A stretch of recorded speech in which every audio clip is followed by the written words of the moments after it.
요즘에는 이제 다양한 호흡 재활 기법을 통해서 기관 절개관 없이 호흡도 도와줄 수 있고 보조 기침법도 가능합니다.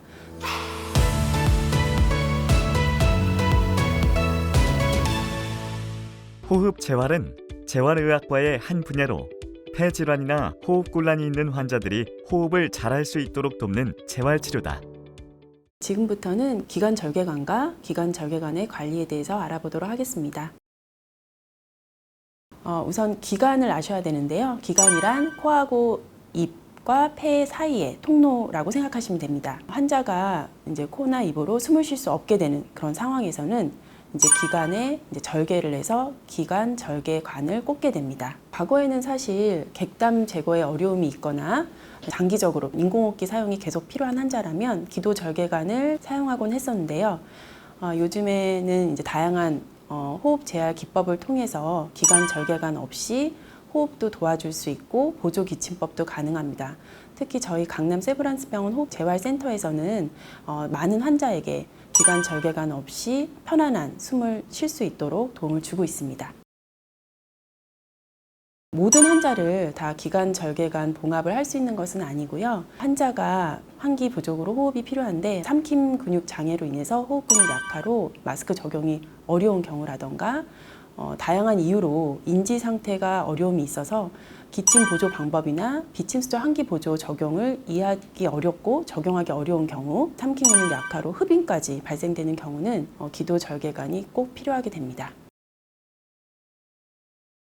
목 부분의 구조를 보겠습니다. 앞쪽은 공기가 폐로 내려가는 기관이고요. 뒤쪽은 음식물이 내려가는 식도입니다. 신경 근육 질환과 환자와 같이 삼킴 근육에 약화가 있는 환자들은 음식물이나 침이 기도로 넘어가게 돼서 결국 폐렴이 발생할 수가 있기 때문에 이런 환자들은 기도 절개관을 시행해서 기도의 위쪽과 아래쪽을 차단해서 침이나 음식물이 폐로 넘어가는 것을 막아주는 것이 필요하겠습니다. 즉 삼킴 장애가 있는 환자분들의 경우는 기도 절개관을 시행해서 합병증을 예방할 수 있게 됩니다. 기관 절개관은 다양한 타입과 모양이 있는데요. 이렇게 보시는 것 같이 풍선이 있고 없는 타입, 그 다음에 그 관에 구멍이 있고 없는 타입, 그 다음에 마지막으로는 내관이 있고 없고 이런 타입으로 구분될 수가 있습니다. 환자에 맞춰서 저희가 기도 절개관을 이제 선택하게 됩니다. 그림을 보시면 좌측이 풍선이 있는 기도 절개관이고 우측이 풍선이 없는 기도 절개관입니다. 풍선이 있는 경우에는 풍선이 기도의 위와 아래를 차단하는 역할을 하게 됩니다. 숨을 쉴 때 기도 절개관으로만 숨을 쉬게 되어 코나 입으로는 공기가 전혀 통하지 않게 됩니다. 그러나 풍선이 없는 경우에는 혹은 풍선에 바람을 넣지 않은 경우라면 기도의 위와 아래가 완전히 차단되지는 않기 때문에 공기가 통할 수 있게 됩니다. 여기 보시는 것 같이 가운데 기관 절개관에 있는 풍선인데요. 이렇게 부풀려 주시면 환자가 기도 내 흡인이 있을 때 밑으로 기도의 하방으로 흡인물이 내려가지 않도록 보호를 해주게 됩니다. 그리고 여기 보시면 관이 하나가 더 있는데요. 석션을 할 수 있는 관이라고 생각하시면 되고 기도 내 흡인이 있어서 침이 쌓이게 되면 여기 석션을 통해서 이제 배출을 도와줄 수 있게 됩니다. 근데 이 튜브는 관이 풍선관도 있고 이 석션관도 있어서 조금 다른 튜브보다 약간 더 두터울 수 있어서 환자분들이 조금 불편해하는 경우도 간혹 있습니다. 내관이 있는 경우라면 관 중앙에 있는 구멍의 유무에 따라 두 가지 타입이 있겠습니다. 그럼 사진을 한번 보도록 하겠습니다. 관 중앙에 구멍이 있는 경우에는 보통 내관이 들어있는데요.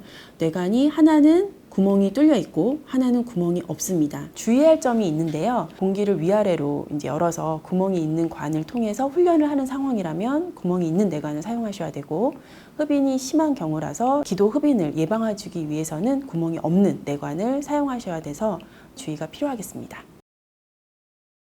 공기는 적정하게 넣는 것이 중요한데요. 너무 적게 넣어도 기도관 주변으로 공기가 통하는 만큼 침 사례들이 내려갈 수 있기 때문에 흡인이 될 수가 있고 환자분에 따라서 공기가 조금이라도 새는 것을 불안해하시는 경우가 있어서 보호자분들이 정확한 적정 압력을 생각하지 못하시고 계속 공기를 넣어주시는 경우가 있어요. 그림에서와 같이 너무 지나치게 바람을 많이 넣을 경우에는 기도 벽이 과한 압력으로 눌리면서 결국 산소와 영양분이 통할 수 없게 되고 이에 따라서 여러 가지 문제가 생기는데요. 기관지 벽이 늘어나거나 오히려 너무 좁아지는 경우가 생길 수 있어서 기관 절개관을 정확히 사용하기가 어려워질 수 있습니다. 풍선 근처에 동맥이 찢어지면서 심한 출혈이 발생할 수도 있고, 드물게는 기도와 식도 사이의 벽에 구멍이 뚫려서 수술이 필요한 경우도 있게 됩니다. 따라서 이제 세심한 조절이 필요한데요. 기도 절개관의 적정 압력을 확인하기 위해서는 이제 풍선 압력계라는 게 있는데, 개인적으로 구비하기는 사실 어렵기 때문에 병원에 가셨을 때 환자분에 맞춰서 기도 내에 적정 압력이 보통 20에서 30 정도 걸릴 수 있게 확인하시고, 그 압력이 보통 주사기로 어느 정도 몇 cc인지 확인해서 교육 받으셔서 사용하시면 되겠습니다. 공기를 풍선을 부풀려야 될 때는 완전히 풍선을 빼서 기도 내의 압력을 제거하고 그 다음에 다시 풍선을 넣어 주셔야 됩니다.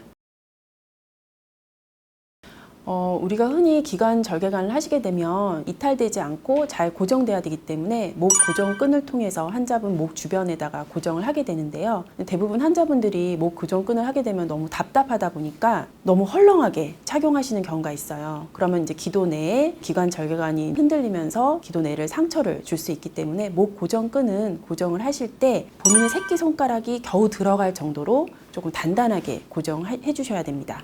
그래서 흔들림이 있을 때는 확인을 꼭 해주셔서 고정이 딱 단단하게 될 수 있는지 확인해 주시는 것이 중요하겠습니다. 보호자분들이 석션을 생각보다 잘못 이해하시고 지나치게 하시는 경우가 있는데요. 석션을 하실 때는 처음에는 깊숙이 관을 넣어주시고, 그때는 이제 압력을 걸지 마시고, 그 다음에 빠르게 빼시면서 석션기를 돌려가면서 음압을 발생할 때 가래를 제거해 주시면 되겠습니다. 보호자들이 자주 하시는 잘못된 석션법을 알려드리도록 하겠습니다. 자주 석션 팁을 거칠게 사용하시게 되면 기관지 내에 상처가 생길 수 있고, 상처가 심하거나 이제 동맥이 터지면서 큰 합병증이 생겨서 사망하시는 경우도 있게 되거든요. 제거를 해야 되는 가래는 깊숙이 폐 쪽에 있기 때문에 아무리 석션을 깊게 한다고 해서 폐 안쪽에 있는 가래를 뽑을 수는 없습니다. 전 슬라이드에서 설명드렸던 기침 유발기를 사용해서 객담을 가능한 기도 내로 올려주시고, 기관지까지 올라온 가래를 석션을 넣어서 이제 빼주시면 됩니다. 흡인 카테터를 한번 이제 더 보시면요, 잘 보시면 구멍이 끝에 있는 게 아니라 한쪽 벽에 있게 됩니다. 이 부분이 벽에 이제 딱 달라붙으면 빨아들이는 곳이 막힐 수 있기 때문에 흡인을 하실 때는 이제 살살 돌려가면서 이제 제거하시는 게 도움이 되겠습니다. 우리가 석션을 할 때 보호자분들이 가장 이제 잘못하는 점은 넣을 때도 음압을 걸고 뺄 때도 음압을 걸리는데, 그렇게 되면 기도 안에 있는 섬모가 많이 다칠 수가 있거든요. 그래서 석션을 넣을 때는 전혀 압력을 걸지 않고 석션을 할 때 살살 돌리면서 빠르게 흡인을 해주면서 음압을 그때 걸어주시면 섬모가 손상되지 않고 석션을 충분히 잘 하시게 될 수 있습니다. 저희가 기관 절개관을 하게 되면 특히 호흡기를 사용했을 때 이 서킷이 이렇게 무게감이 있기 때문에 한쪽으로 치우치게 되면 기도 절개관도 이렇게 기도 내에서 흔들리면서 안에 상처가 생기실 수가 있어요. 그래서 가능하면 기도 절개관이 있는 이 정중앙에 서킷이 놓여질 수 있게 서킷 아래쪽을 조금 무게를 받쳐주고 몸에 고정을 시켜 놓는다면 이 서킷이 흔들리는 일이 없겠죠. 그렇게 관리하시는 것이 필요하겠습니다. 지금까지는 기도 절개관과 기도 절개관의 관리 방법에 대해서 알아보았습니다. 감사합니다.